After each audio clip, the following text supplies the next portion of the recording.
இது வந்து பார்த்திங்கன்னா ஒரு ஆரி ஒர்க் ப்ளவுஸு எப்படி டேமேஜ் ஆக்கி வச்சுருக்கேன்னு பாருங்கள். நான் தான் எல்லாத்தையும் பிரித்து வச்சுருக்கேன். ஏன்னா இது வந்து பேக்கு ஃப்ரண்ட்டு 2 கழுத்துக்கு மட்டும்தான் போட சொல்லி கேட்டிருந்தேன்.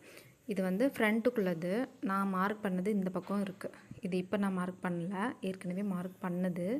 அவங்க என்ன பண்ணியிருக்காங்கன்னா, நான் மார்க் பண்ணதில் ஸ்டிச் பண்ணாமல் அவங்களா மார்க் பண்ணியிருக்காங்க. ஆப்போசிட் சைடில் இந்த டைரெக்ஷனில் இப்படி வச்சு ஸ்டிச் பண்ணியிருக்காங்க. இதில் நான் கிளாத்து சரி அப்படியே மாற்றி பண்ணிட்டாங்க, நம்ம கட் பண்ணலான்னு பார்த்தா சுத்தமாக கிளாத் பத்தலை. நான் அதை போட்டு காமிக்கிறேன். சுத்தமாக பத்தலை. எதுக்கு இப்படி பண்ணாங்க என்னன்னு ஒன்றுமே தெரியல. கால் பண்ணலான்னா ரொம்ப லேட் ஆயிடுச்சு. நான் கட் பண்ணும்போது மணி 11 மணி. அதுக்கப்புறம் உட்காந்து நான் ஒன்று ஒன்றா பிரித்து எனக்கு ஆரி ஒர்க் போட தெரிஞ்சதுனால நான் போட்டுட்டேன். இதுவே போட தெரியாதவங்களாக இருந்தால் என்ன பண்ணியிருப்பாங்கன்னு தெரியல.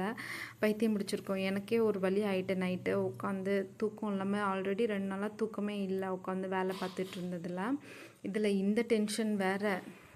ஐயோ என்ன எப்படி சொல்கிறதுனே புரியல நான் பட்ட அவஸ்தையை.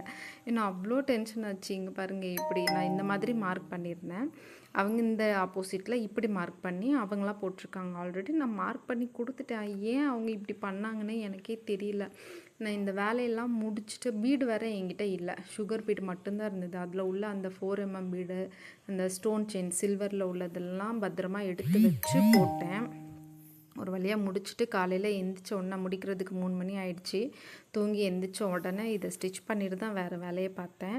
கால் பண்ணால் காலையில் எந்திரிச்சு அவங்க எடுக்கவே இல்லை. தெரிஞ்சு பண்ணாங்களா தெரியாமல் பண்ணாங்களான்னே தெரியலை எனக்கு. சரி எப்படியோ ஒரு வழியாக முடிச்சிட்டேன். ப்ளவுஸ் எப்படி இருக்குன்னு சொல்லுங்கள். இந்த மாதிரிலாம் உங்களுக்கும் நடந்திருக்கான்னு சொல்லுங்கள். ஓகேவா? பாய்.